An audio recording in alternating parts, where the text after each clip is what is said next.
everyone? Good. We were waiting for you, Ms. Deborah. Good, thanks. Yeah, I don't control the Zoom, and so I had to find the people that do.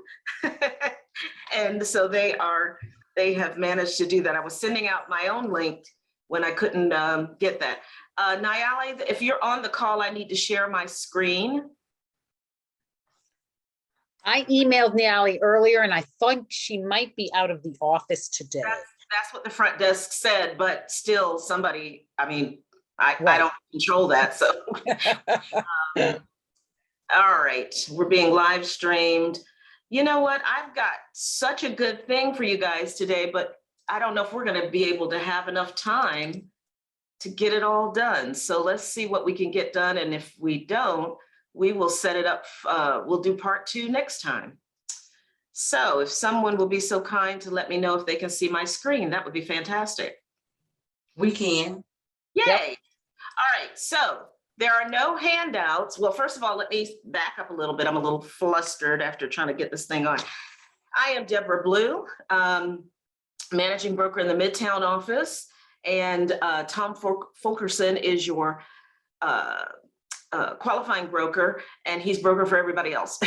So once a month or twice a month, we do what's called broker chat, where you have an opportunity to ask your burning questions, where you can talk about situations you've had, how you could have handled it, or something you're working on now that you want to know how you can handle. But typically, we leave it open for you. This is your meeting. But a lot of times, Tom and I talk, and some of the other people that handle broker calls, things that we're seeing out there on the streets, as my title of my broker chat today, and some answers. There are 2 agents in my office, Sarah Chattel and Lisa Black, that went to Campbell and Brannon's latest contract class. I just finished a contract class with Seth last Thursday or Wednesday, something like that. And I've compiled a couple of new things and oldie but goodies that we're still kind of making mistakes on and giving you some best practices. Seth's class was with Seth and Mitty, Barbara, help me, I can't think of her last name. Mitty, she's the chair. Shaw.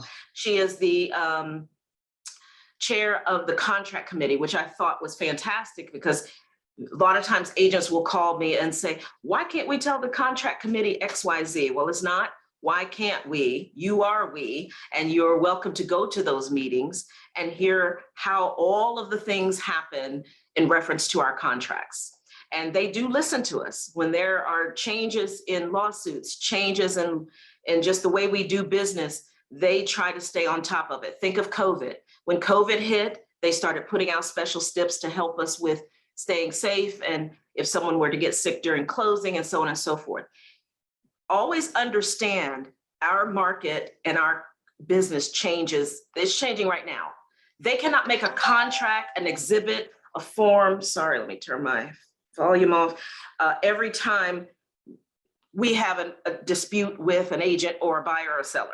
So what ends up happening is we receive what's called special steps and things of that nature. So with that being said, I want to just again thank Sarah and Lisa for sharing their notes.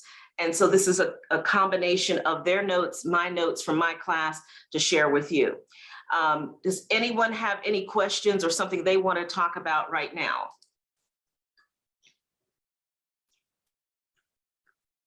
All right, so what I would suggest, since there's not a handout, you are more than welcome to take a picture of the screen if you see something you like. All right, so some of the talking points that the contract class, both classes talked about, is seller's rights. That's a big thing right now when people are walking away easily and not having earnest money, what kind of remedies the sellers could have, as well as the buyer. Buyers that are putting in no due diligence and contingencies. Repairs not being finished or completed to your buyer's satisfaction and how you can handle that. Buyers that are waiving financing appraisal contingencies. The courts, according to both attorneys, are backed up with buyers that are suing sellers. So, and sellers that are suing buyers. mostly for specific performance.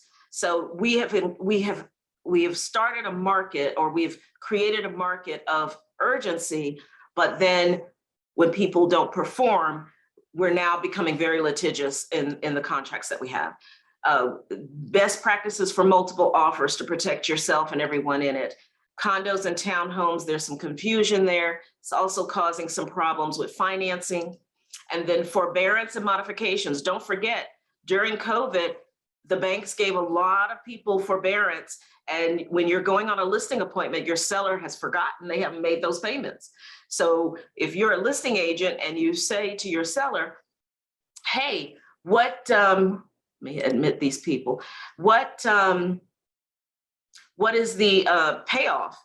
They may tell you a payoff, that they had a year ago, and they don't really understand the difference between refinance and forbearance. There's a difference, okay? I see a hand up, and I believe it is, where is it? I saw it. Lisa Mingo, go ahead and unmute and ask your question. Hi, I just wanted to let you know, we only see the Zoom screen. Oh, I think you were trying to share something else. okay, let's fix that. Yeah, thank you. Share. What about now? Yep, got it. Thank you. Okay, is everybody seeing the screen now? Yes, thank you. Okay, good. I Yes, thought thank I you. asked that question and somebody said yes. Okay. All right, thank you. Because I'm kind of doing this on my own, guys, just raise your hand. I can see that quicker than chat. All right. And then I'll call on you if you have questions. And then, of course, reinstating your contracts and the best way to do that and when you don't need to do that. I want to introduce you to a form that's been around forever. It's F816. I had a broker call this weekend helping an agent about notification. In our purchase and sale agreement, what does it say about notification? It must be in what? Yell it out. Writing? In writing.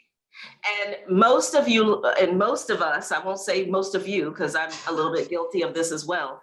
We do everything, email, text, yell it from the balcony, talking on the phone casually with the co-op agent, and we consider that notice. But as brokers, when you have a dispute and I start asking questions like, well, how did you inform them? Well, I text them. Well, text is not a form of communication. Both attorneys said that during the classes. And that is causing some problems in courts when you have to provide evidence. I get agents all the time that call me and say, well, let me send you all my texts. No, I'm not interested. Let me send you a screenshot. Nope, not interested. That's not a form of notification. You can tell me what happened, but you don't have a form of notification because I'm not going to pick up the phone and talk to the other broker and say, let me tell you about a text conversation. I'm not going to do it, and neither is Tom, okay? So learn to use this form, and notice can be used for anything, just like the amendment to the agreement can be used for anything after your binding. So this is a great form, and you'll see here it says buyer or seller hereby gives notice about the check bounced.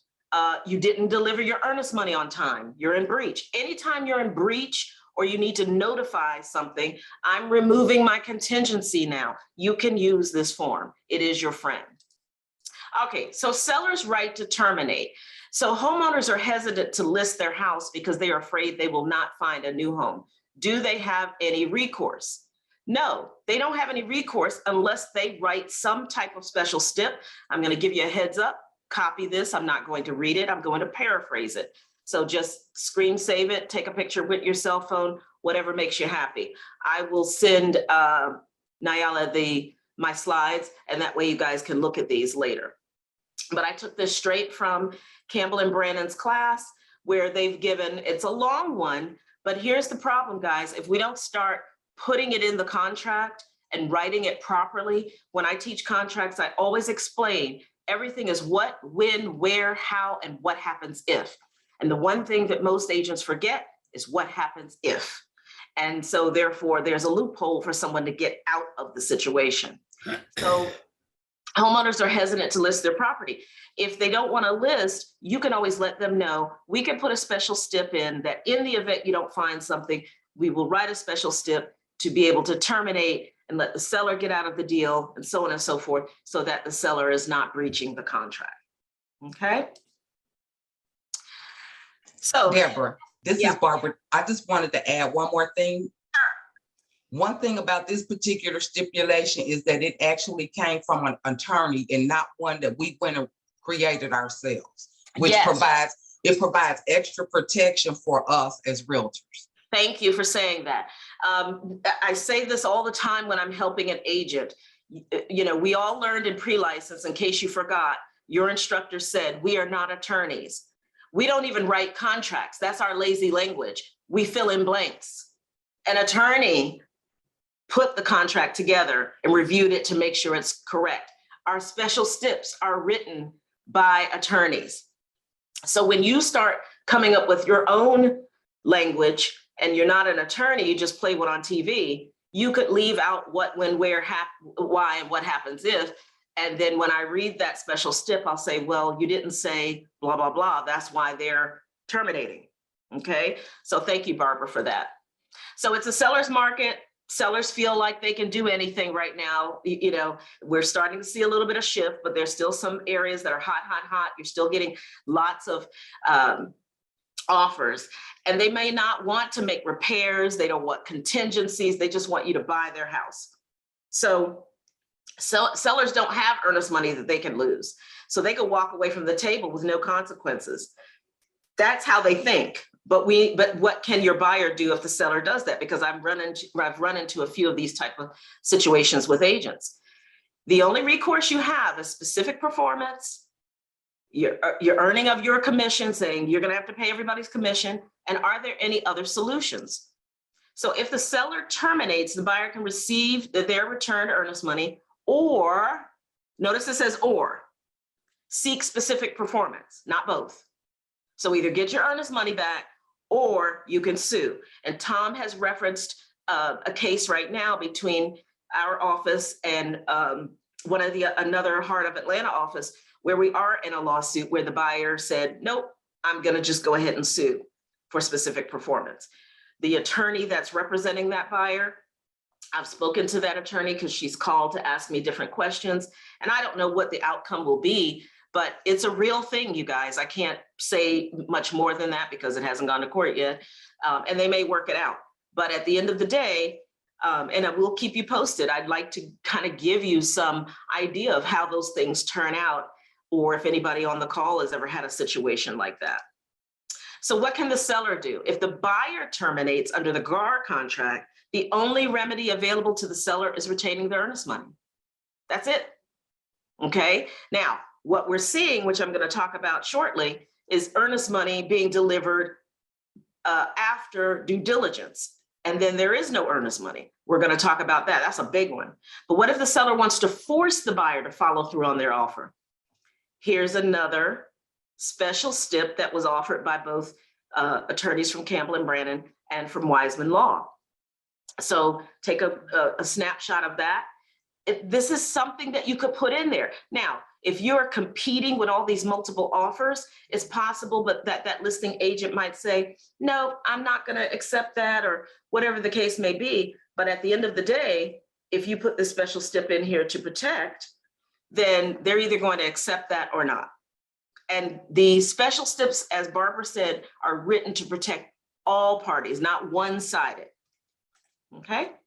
So what happens when the buyer says, hey, I want this house, I'm removing contingencies. Oh, by the way, no due diligence. Here's the trap. So buyers are submitting offers with no due diligence. And once the deal goes binding, despite no due diligence, the buyers are trying to get out of the contract by not submitting earnest money. You know, I didn't think of this as a tactic at first. I just thought it was an error. But now that I think about it deeply after going to the class, it is a strategy that someone's teaching, or agents have gotten really clever. And you may be on this Zoom call today, so kudos to you. But here's what could happen. The seller receives multiple offers on the property. An offer stands out to them. They accept it. And over the weekend, this is The one that I always get a call on. Over the weekend, the buyer gets cold feet. They send a unilateral termination. And did they really have a right to terminate? According to the attorneys, this is one of the top 5 lawsuits right now of sellers trying to get their earnest money or force them to give earnest money that they haven't even delivered. Because in this scenario, the earnest money is not due until Monday. Okay, so what can the sellers do? A shorter time. Now, you as a listing agent, maybe even the buyer agent, need to be the buyer agent. It might be a strategy. If you're the receiving end and you're the listing agent, then you need to find a shorter time for earnest money. There are many of us on this call today that have been around long enough to know that have been around before due diligence was part of our contract. As a matter of fact, under the earnest money section, there was no such thing as blank days after binding and other. It was at the time of offer and that was it. Okay, and at the time of offer, I want to encourage all of you on this Zoom, go back to that. Because if you're taking someone out to look at a property and write an offer, aren't you checking to see if they're qualified and they have their earnest money? And why wouldn't you make sure you have it? Now, the difference is, for those of us that have been around for a minute, a check was given to us that we could turn into the office to be held until we submit a binding contract to the office, and then the earnest money is deposited. In the world of wiring now, we are saying, okay, well, we'll just go ahead and move along because things are moving fast, and then we'll get the money wired, and the wire never happens. I'm going to encourage you to start asking for that earnest money up front. Go ahead and wire it to our office. They're going to hold it. If you don't buy anything from me, we'll send it right back to you. But at least you have it at the time of offer. I think it's a better practice. And that's what we're talking about today, best practices. So a shorter time of submitting the earnest money. If the buyer never submits the earnest money, the seller's only recourse is to file a lawsuit. The first call you guys like to make, not you guys, the others, they like to call the broker and say, make them do something. No, we can't. It started with you and the other agent not making sure that earnest money was in place. And so you're going to have to break the news to the seller that the only way we can get this at this point now, because basically they've breached, is, and some of you might be confused. Why did they breach? Because if you remember, what it said was no due diligence. No due diligence. So that earnest money, you don't get to unilaterally terminate because you didn't have a due diligence to terminate in the first place. Okay, so the earnest money was supposed to be delivered on Monday. You decide to terminate on the weekend. Great, send over that $10,000 and I'll let you out of the deal. Okay, so they would have to file a lawsuit in the magistrate's court. All right. When there's an offer with no due diligence and the seller's going to accept the offer, the seller's agent could require the buyer's agent to provide proof of delivery of earnest money to the buyer agent's escrow account. That's what I just explained. The old way was getting a check from that person, taking it to the office. You know, in some offices, you guys handle it different. In our office, we have a red, a green, and a yellow envelope, and you can put it in there and it tells the MCA department what to do with that check. Wiring instructions may be required to give to your buyer so that money could go. And then you, of course, let the MCA department know, don't deposit that money, hold it in whatever account they need to hold it in until I give you that binding agreement. So here's a great special step that you could use in the event you want to make sure everyone understands that we need to have this earnest money verified or justified in some type of account prior to accepting your offer. You can slow down for a second and say, all right, you have no due diligence, but you have a 3-day earnest money delivery. Show me the money and we need to change that, okay? And if you don't do it, let's say you do terminate over the weekend because of cold feet, you will still give my seller the earnest money. That's gonna stop this. We have to brain interrupt patterns that are happening in a certain market because you guys are used to doing it. For those of us that have been around for a while, we've seen these type of things come and go. For those of you that are newer in the business that have just entered in the last, I want to say 5 years, you are seeing a lot of things that are not typical. Don't get used to it. All right? Deborah, can I add one comment? Go right ahead. And when you send over proof that you have received the earnest money deposit, please do not send your client's personal check as proof. That's right. You could send a notification. All parties acknowledge that I have received earnest money in the amount of $10,000 deposited into the escrow account of Keller Williams Realty Atlanta Midtown. If you happen to send a copy of the check, which by the way is not required, but a courtesy, then I would suggest you use a Sharpie or something that blacks out the information of your client and just show that. I get a lot of text of a check. I don't know what that's all about. I think that's a different mindset because of technology. I'm not a fan of texting someone's check to someone else. I'm not a fan. We sit here and we put in our emails, cyber security and this and that, but then we take a picture of their check and send it to someone. So, think about what you're doing. You're protecting someone else's privacy, yet you're texting their personal information and emailing their personal information in an unsecure email. Okay, because unless you have some big server and encryption, that's just not a good practice. That's my broker opinion, and really my personal opinion as well. If you do let them know, and if your buyer wants to waive their due diligence, explain the risk to them fully. And you can do that by documenting that by email. That's fine, okay, that you advise them. That way, if something does come about, you'll be able to show Tom, you'll be able to show me that you did send an email on this particular date saying, here are the risks of waiving that due diligence. Even if the buyer says no due diligence, sellers sometimes think that the buyer doesn't have the right to come into their house and inspect. Yeah, they do. It doesn't say you can't do an inspection. It just says, I'm not going to hold your property up with a due diligence. But they do need to know what they've purchased. Okay. And the reason why sellers and maybe even agents feel this way is because they're afraid you're going to back out.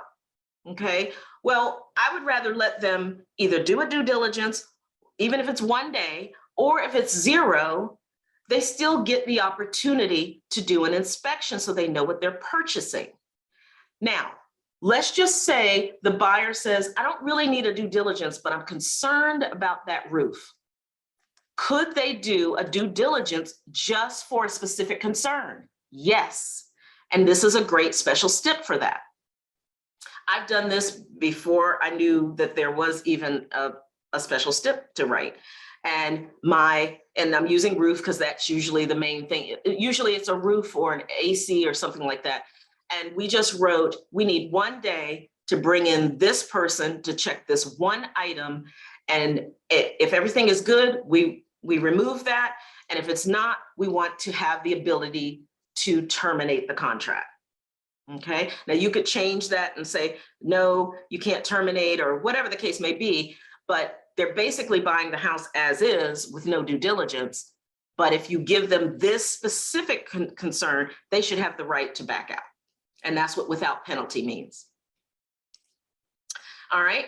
I just gave you the example, so we don't need to do. So if you're using the right to request repairs, same thing, that's F273. So sometimes you use due diligence for inspection, and sometimes you use the right to request repairs. And if you do that, here's the special step for that one. All right, so let's talk about repairs. So what can you request under the right to request repairs? This is a very confusing inspection because most of you that are newer in the business never heard of right to request repairs. You are used to due diligence because it's written in the contract. When I started in the business, there was no such thing as due diligence, only a right to request repairs, okay? So when your seller, listing agents, fills out the seller disclosure and they disclose latent defects, they've disclosed it. But if they haven't, then during the right to request repairs, it says on here, Your buyer can't come back and ask for things that have already been disclosed. Or I should say, I take that back. They can't terminate based on things that have already been disclosed. But if something's not disclosed and they put that on the exhibit to ask the seller, would you fix this or explain this or repair this or whatever, then they might have the opportunity to get out of the deal because of the repair back and forth. This is in the repair section of the right to request repairs, and I've highlighted that area. Okay, so if you're someone who uses the right to request repairs for strategy or whatever reason you're using it, then just know I get a lot of calls of fighting back and forth of they won't do this, and I'm like, well, the seller's disclosure already disclosed it. And so when you sign that, you accepted that defect. Okay, so you can't get out of it because of that. It's the things that are not revealed. All right, so what if the seller already disclosed the defect? A defective product does not give the buyer the right to request repairs if it's been disclosed on the disclosure and if it's provided to the buyer before the acceptance of your contract. So listing agents, get in the habit of going to your listing appointment, getting all of your forms filled out, your seller's disclosure, your community association disclosure, all of that, and uploading that on FMLS and Georgia MLS. So when those great buyer agents come in with their great buyers that are ready, willing, and able, they have everything they can give to that buyer ahead of time. If I'm searching for properties and or someone called me about a property, we haven't written a contract yet. We're establishing agency. And then I'll say, you know what? Once we have agency, I'll say, there's some documents here I can provide to you. So you can look them over before we even see the property, before we even write an offer. Saves me time and headaches, because then they can look at that and say, ooh, the AC is 23 years old. I don't think I want to try to replace that. And if the seller doesn't want to replace it. Okay, so it could save those of you that are buyer agents a lot of headache and time. If it's not in FMLS and Georgia MLS, by the way, years ago, that wasn't an option. We picked up the phone, we called the listing agent and said, hi, this is Deborah. I just pulled out of your driveway. I think we're going to make an offer on your property. Could you fax over your seller's disclosure and so on and so forth? Those of you that can now stay in your pajamas and ask for all that right away, do it ahead of time, okay? The defective product is functioning. So if something's defective but is functioning according to the manufacturer's specifications and is reasonable fit for the purpose for which it is intended, think LP siding, okay? So here's a case study of LP siding. An inspector discovers that it's swelling and so on and so forth. But on the seller's disclosure, the seller said it's swelling, okay? Or something's wrong with it, or whatever the case may be. However, if they didn't disclose it, your buyer could ask for all of it to be replaced because they didn't disclose it. But if they did disclose it, you may not be able to walk away because the seller said, no, I'm not going to fix it. I'm just saying may. I'm not saying that that's a given. All right. So if the siding is defective as defined by the contract and was not disclosed, the buyer could request the seller to repair or replace all the siding. So for those of you that are listing agents, it's more than just going on a listing appointment. It's walking through the inside of the house and the perimeter of the exterior of the house. Look up, look down. I'm not advising you to get into crawl spaces, but I'm just saying, be diligent in looking at things and bringing it up to the seller that we may want to go ahead and disclose that. But your seller may not want to because they're like, oh, well, if I do that, they might not give me a great offer. Well, when they do an inspection, you're going to run into a problem anyway. So let's just get it out there. Okay. If the seller discloses the condition, the buyer could only request the repair or replacement of the siding that is not functioning in accordance with the manufacturer's specification. And I use the LP siding because that's a great example of something that's usually not performing. Don't obligate yourself to perform a repair you can't realistically complete. because we're having problems with getting supplies and things of that nature and labor shortages, I had a call this weekend of, they're closing today or tomorrow, whatever, and the repairs aren't done. They were supposed to be done 10 days prior to closing. That didn't happen. This would have been a great situation, special step to put in case the seller goes missing in action, didn't get it done, so on and so forth. So what could you do? When you're going through those walkthroughs, you're doing, these walkthroughs a day before or morning of closing. I'm not a fan of morning of closing. I like to do them a day before because we can kind of work it out before that happens. If you have to go again the next day, that's fine. But I like to do it a couple of days so that we can work it out. Let's say the buyer discovers new problems, a water leak or an unfinished repair. Then buyer agent calls the closing attorney and says there's not enough time to fix the issue prior to closing. So what can you do? Not always a great solution. And answer depends on what sort of issue or the severity. So you could delay the closing. The problem with that is it's inconvenient. You could escrow money from the seller's funds, although the lender doesn't always like that, neither does the attorney. So you would have to probably find out if that's something that the lender would approve, and they may also want to re-inspect it. Okay, so you want to make sure that when you're, I found out early on when I became the broker that a lot of people were not providing during due diligence the ATAC to the lender. I don't hear it too much anymore because I think we finally have educated where it's kind of rippled out and people are starting to understand. So if I'm saying something that you're still hearing or being challenged with, a lot of agents were saying, oh no, we don't need to give that to the lender. Well, if you don't give the amendment to address concerns or the request for repairs to the lender, that's mortgage fraud. Okay, don't raise your hand and say, oh my God, I've committed mortgage fraud. It is mortgage fraud because the underwriter needs to see that there was an issue with the inspection and that you guys have worked that out, and how did you work it out? And most of the time they're going to be okay with it, but if they see something that's going to affect the value of their asset, they want to know. All right. Here's a great special stipulation for repair escrow. And it's talking about, look, you didn't get the stuff done. Here's what I want to put in there in the contract or an amendment to say, you didn't get this done. We're going to need some money. You'll get that money back if it's done within a certain amount of days. And if it's not done within a certain amount of days, that money's going to be given to my contractor so that I can get it done. I've been doing this for years. I don't know why this is just being said.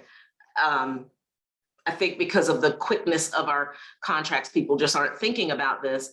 But again, this says what, when, where, how, and what happens if.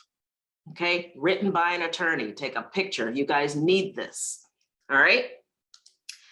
Option 3, pay the vendor to fix the issue from seller's proceeds. That's if we can hold funds back. Therefore, you don't have to delay the closing. And it just depends on how quickly things can be done. All right. And attorneys are always going to list that on the closing statement that a vendor, Acme Plumbing is going to be paid $5,000 from the proceeds.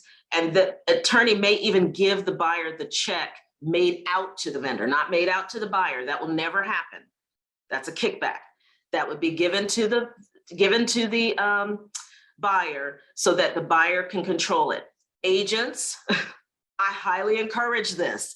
Unless you want the extra calls to be a bill collector, just let them give the check to the vendor directly or give it to your buyer and say, when you're happy with the services of Acme Plumbing, you can hand them the check. That way, if your buyer says, hey, would you also run a line for, we're going to put a jacuzzi in, and that's going to be an extra $1,000. They've got $5,000 to give to them, and then they pay their $1,000 out of their pocket. You see, you're not involved. Done. All right? No calls to the broker about this didn't happen, and now we're the bill collector, you're the bill collector. That's not what we do. I know we do a lot of things, but bill collecting is not one of them. Increase seller paid closing costs. Do not spook your lenders with unfinished repairs and property issues, okay? Lenders have to approve these increases, and does it mess up their ratios? So when you guys negotiate things and say, okay, well, we're not going to do this. Will you just pay this? We'll increase the closing cost. Do that prior to your closing. Don't try to do that at the table, or that's not going to happen. You won't close. All right. Highlight it in red, burn it in your brain. If a lender is involved, never adjust your sales price to account for a walkthrough issue, and never use the phrase in lieu of repairs on an amendment. Stop using it. We were all guilty of saying it. Do not use it. If you're not sure about why, go to Wiseman Law PC on YouTube and type in lieu of, and he's got a great 2 or 3 minute video on why that's not a great thing to use or say. All right. So if you're somebody who's kind of old school, has been using this term, stop using it. And if you're newer in the business and some senior agent told you to use it, they're wrong. Okay. Prepare amendments that seller obligation survives the closing. The contract does say things survive, but unless there's something specific spelled out, once we close, we're done. Now, if a seller said, I'm going to fix X, Y, and Z prior to closing, and you guys close and it wasn't done, your buyer is still protected because they agreed to it. But I would like to see an amendment done so that it's clear you didn't finish. And I just showed you the special step that you could use. And I'm sorry, today is trash day, so if you hear all that noise outside, that it will, you know, put everyone on alert that we haven't completed these repairs. Okay. All right, repair maintenance. I'm going to kind of go through this a little quick. Temporary occupancy used to be a real quiet little form. It has become a monster because we are now letting sellers stay 30 and 60 days in order to get the deal to work. It's causing lawsuits. When you look at the temporary occupancy, it used to have a per diem. It used to say certain things. That's been changed. And now it just has a stayover fee, a time period of when they're to move it or stay in and leave. But the problem is, you guys, the buyer is now the seller, okay? And when the buyer, this was great, and I hate we started late because I wanted to spend a little bit more time here, so I'm gonna do this as quickly as possible. If you think about it, the buyer got a loan from a lender and said, I'm gonna move into the property. Lenders are a little bit lenient on, I understand the environment that some sellers have to stay in for a couple of days or a month to close on their other house or whatever the situation is, okay? But what if the house burns down during the time that the seller's in the house? Or what if the seller did not have any insurance on their personal belongings? And what if the buyer, not what if, the buyer closed with hazard insurance at closing, but then the insurance company finds out the buyer didn't move in? Because we don't give a contract to the insurance company. You just call to get your quote. So the house burns down, buyer calls and says, hey, insurance company, my house that I closed on 30 days burned down, fix it. Insurance company says, okay, when did you occupy it? What date? Oh, I'm not in it yet. The old seller was in it. My contract gave them 30 or 60 days after closing. Insurance company goes, okay, we'll pay for it. And then they cancel them after. Or insurance company says, so sorry, we're canceling your account. You didn't move into the house as promised. How many of you just had a what? Because that was something that was discussed in great detail. Now, I've always said to agents that call me about this temporary occupancy, about maintenance, I've always given like a quick, do some special step to say that the occupant will take care of, you know, lawn maintenance and so on and so forth, because all the person in the property is supposed to do is make sure that they don't damage it any further than what the buyer saw on offer day. That's the only obligation the temporary occupancy gives now. Gives no other protection. Okay, so I would definitely start adding this The special STIP section of the temporary occupancy is very small. You can always add an additional form to put the rest of the information. Okay, so if you start typing this in there and you go, it doesn't fit, you can check the box and add a form. So other issues that may need to be addressed by special STIPs in a temporary occupancy: who maintains the yard? It's not in there, guys. Who maintains the pool? It's not in there, guys. Who pays for mosquito treatment, yard fertilization, all these kind of things. When you start adding some of these things, maybe some of these sellers won't stay in the house so long. Oh, I still have to maintain this house? Oh, never mind, let me get out of here. You never know. Waiving contingencies. So we all know we have a section in the cash section of the all cash form.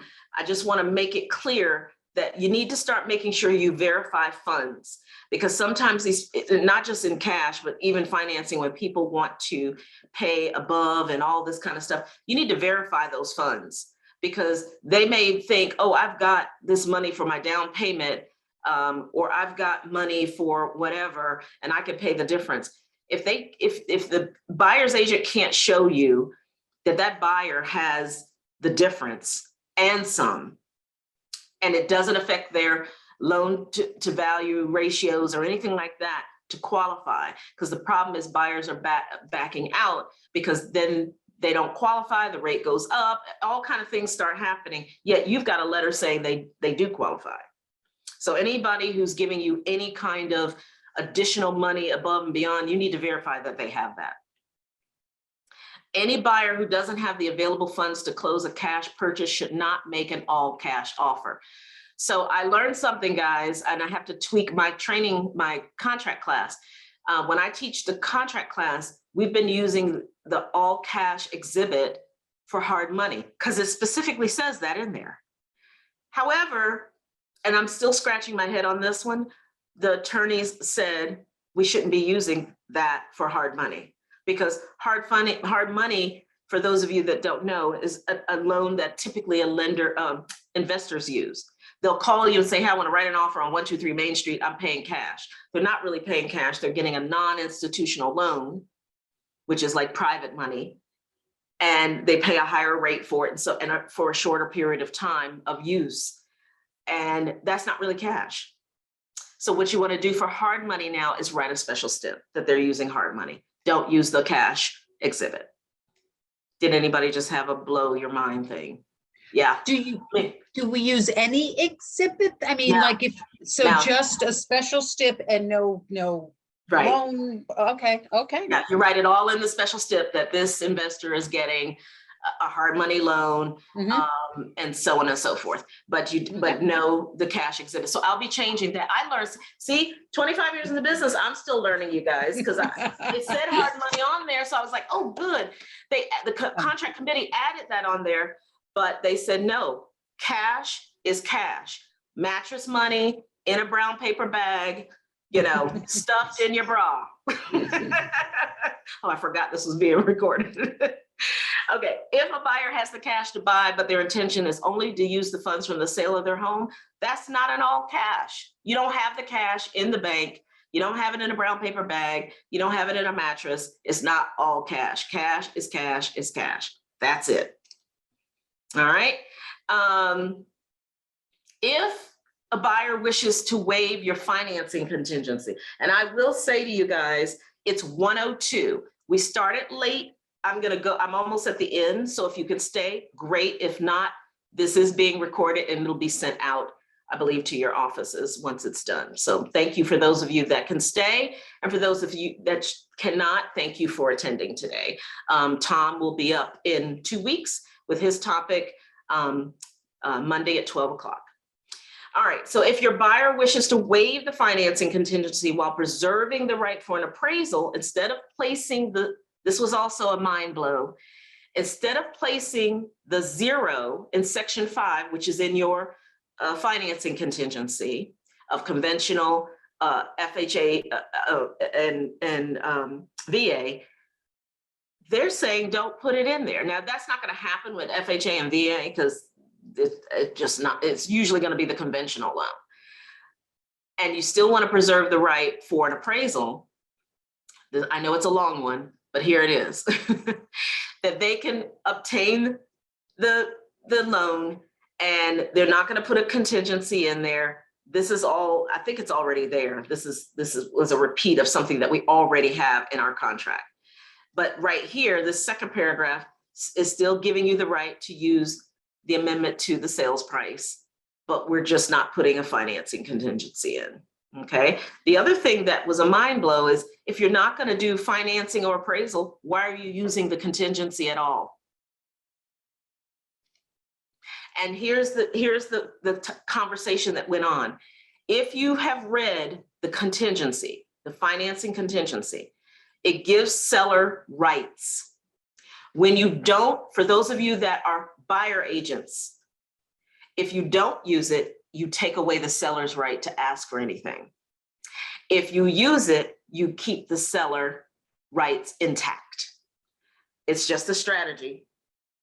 I didn't think about that because we normally use the form, and that's why some lawsuits are happening, because the seller still had the right to go after that buyer. But if it's not in there at all, you take away the seller's rights.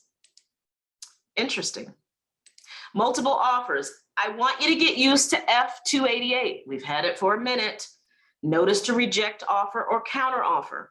If you have multiple offers, it would be a nice courtesy to save time and send one notice to all the agents who weren't accepted. This has been my practice for years, since we've had this form, actually. So we've just come into a market where we're getting a lot of multiple offers. And so I keep a spreadsheet. Most of you have adopted that practice now of spreadsheets to show your seller, here are all the offers, here's what you would net. And then for those of us that are buyers agents, that we're still wondering what happened, or no response from the listing agent.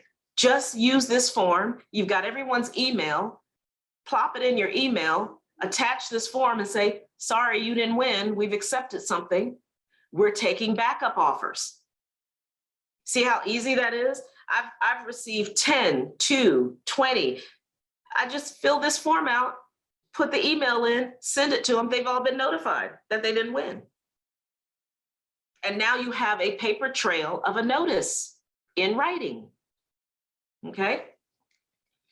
Condos. We're having some problems with, especially older condos, that if you remember, people are not looking at bylaws, they're not looking at financials, so on and so forth. I'm glad that the contract committee has started adding some special steps. If you looked at, we had our contracts updated May 1st of this year. And there's a new special step if you go into the special step index that helps you let the listing agent know we have to go through a questionnaire. And if you don't get the questionnaire information done or back to us within a certain amount of time, we get to walk. And what you guys are experiencing is the lender may be asking for this stuff from the condo association or management or whoever's handling it a few days or a week before closing, and then it delays your closing. Anybody had that happen? I've gotten calls. Barbara's got her hand up. Yeah, it happens. It happens. So buyers, you can ask the loan officer in advance, pick up the phone and say, hey, we wrote an offer on a condo. Can you go ahead and give them a heads up that there might be an issue? Give them a heads up. The most popular one I'm running into as a broker is whether it's a condo or a townhome. And if it's a condo, it's going to say that in the declaration. But if you're not getting the bylaws or anything, you don't know. If you're only relying on the tax records, please remember the internet is garbage in, garbage out. And Deborah, Yes. I just want to add a little more meat to this condo situation. Since I sit on the NAR Conventional Financing Committee, and Fannie and Freddie created this when those condos down in Florida fell. Mm-hmm. And so now there's a questionnaire. The questionnaire comes from the lenders. Yes. And the problem is that if the condos have not been well maintained, they're not going to be able to complete that questionnaire, and therefore the lenders are not going to loan money on defective properties. And it is starting to become a real big problem here, and we are looking at it, and we've also added some language in those pamphlets, if you're purchasing a condo, things that you should know. Barbara's referring to the condo, consumer brochures. So they're That's gonna correct. update those, yeah. So here's a special step that both attorneys agree on, that if you wanna add this to any situation where you're working with a condo and you know there's gonna be a questionnaire that's needed, you can ask for this information. You notice it's giving you what, when, where, how, and what happens if. Again, if that person breaches, it's another reason you can walk away. Okay, here's another one. Contingent upon the condominium in which the unit is located being eligible for financing. I'm finding agents are getting close to closing only to find out that the condo is not qualified for a loan. Now the seller's pissed off that their house has been off the market for X amount of days. How come someone didn't ask? It's the first thing I do. If I have a client who wants to buy a condo or a townhome, I'm checking FHA.gov to make sure it qualifies. FHA.gov has a site that you can type in the subdivision name to tell you whether they're up to date, or just ask the lender, could you check and make sure this qualifies for FHA or VA or whatever? Because it could be, especially older ones. We're in the heart of Atlanta. We have a lot of older communities, and we've gone through two issues. 2008, when things were, foreclosing left and right, and some HOAs are just recovering. So make sure you check into that before you make an assumption because you're selling a condo or a townhome that it qualifies. All right. So this is showing you a condominium where it will say Rosewood Plantation condominiums. That's stated in a declaration of condominium. Okay, that would be in the legal description or your seller's warranty deed information that they have. If you're looking at that when you're at the listing appointment, or you request it before you go to the listing appointment. And then this would show one that is not a condominium, it's a townhome. Okay. Forbearance, I mentioned that at the top of the hour. Sellers often don't realize that forbearance is a pause in their mortgage. But guess what? Two people don't lose in this world, the IRS and the bank. Okay, you might lose, I might lose, those two are not. They're going to get their money one way or another. So if they give you a forbearance, that money is put on the back end, as we say, and it's paused. But once the clock starts ticking again, that money is still there and you still owe it. They just gave you a forbearance.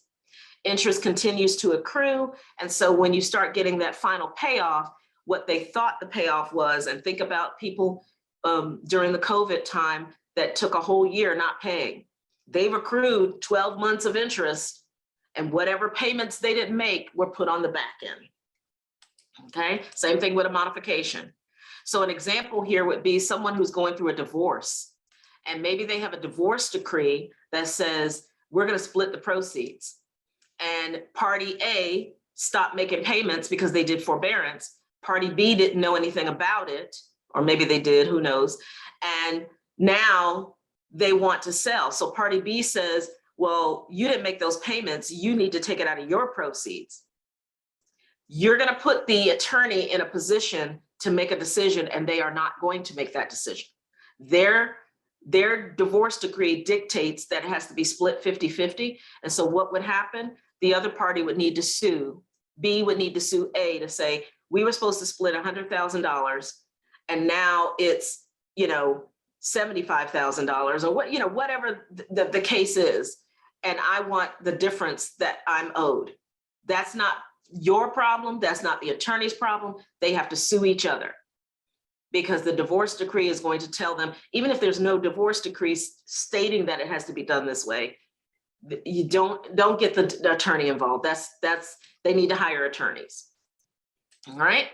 And to avoid breaching their contract, party B agrees to close with the full payout, whatever it is, and of the net proceeds, and then he or she can sue the other party.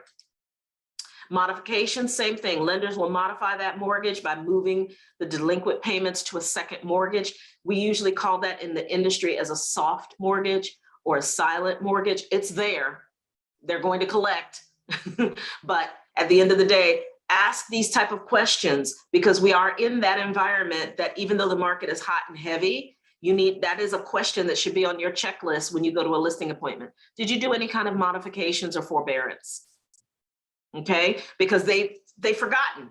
They got all that stimulus money, didn't have to pay, didn't have to do anything, and now they're reaping the benefits of this great market, but they've forgotten all the freebies they got in the last 2 years. Okay, well, I shouldn't say freebies, but benefits. Reinstating your contracts. What they wanted to say, be careful when you restate. We have a new form that came about in 2020, maybe 2021, where let's just say you've been negotiating, you go back and forth, and everybody walks away and says, okay, forget it. But then someone has a change of heart 2 days later. You know what, I will go ahead and take that. Instead of writing the contract over, you can reinstate it. The paragraph here, number 2, says that if any changes have happened, because in 2 or 3 days, maybe some of your time limits need to be extended. So then you would do that here, okay? Or there might just be one thing that all of you could agree to, but the rest of the contract is fine. You can use this form. If you go beyond a week or 2, I would write a whole new contract. I get this question all the time. Can I use the reinstating contracts? I would say yes, for the most part. But if it's more than 2 weeks, maybe even more than a week, in my opinion, I would just write a new contract, because in a week, a lot of your dates, it would have to be extended again anyway. Okay. Questions. We made it. We made it. Any questions for those of you that stuck it out? Yes, I have a question. This is Christine. Hey, Christine. Hi. That was very interesting when you talked about the options for a seller to back out, or that special stipulation we can put in. I never, thought about seller backing out. Now, if this is more and more coming, and you have both sides in a position they can back out, how do you see this affecting even coming to closing? Well, let me talk about that coming to closing thing. A lot of times I'll get a call saying, so-and-so is not going to come to closing. As agents, we need to be very careful about communicating to the other side. How many of you understand what anticipatory breach means? Anybody heard that term before? Anticipatory breach means you guys are hot and heavy on the phone. Somebody is stubborn, everybody's stubborn, and you threaten, or the seller threatens, or the buyer threatens, I'm not coming to closing. And I want to make sure it's not a misunderstanding. I mean, not coming to closing at the attorney's office, but that the transaction closes. Well, I mean, it depends on the seller can back out easily too, and the buyers are backing out all the time, and now the sellers are starting to back out because they change their minds. I mean, I just see the percentage of contracts that actually close will be much lower. No, I don't think so. The seller doesn't really have a lot of out in the contract. The buyer does, because the buyer has contingencies. The seller doesn't. The only time a seller really can get out legally is if the buyer breaches, or they can't give clear title, something of that nature. But technically, the seller doesn't really have a lot of out in a contract. They've got to wait till closing. And if the buyer can't close, then they have the right to say, I'm not going to extend. And if they put a special stipulation in, they didn't find a new house? But it has time limits. That, it doesn't go forever. It can say, hey, if I don't do this by this date, then I get to back out. The buyer still has to accept that. So if the buyer accepts it, they accept it. So then, it would. I don't see it as you described, that we'd have a lot of contracts going out. I don't see that. Okay. I could be wrong, and I could eat crow later, but I don't think so on that. Okay, good. Good question, though. Anyone else? Did anybody have an aha from what I went over today? Because there was, Carlin, share your aha. You're shaking your head. That whole hard money thing, and not using like I would automatically use a cash exhibit or one of the loan exhibits. It sort of So I would just not do an exhibit, I would just do a stipulation. That was huge. I thought I had to have some sort of financing, if you will, exhibit. Well, keep in mind, the contract committee has never given us anything for hard money, but for those of us, me included, I work with a lot of investors, more so buyers and regular buyers and sellers. And so my buyers and sellers are investors. And so they walk under a different umbrella.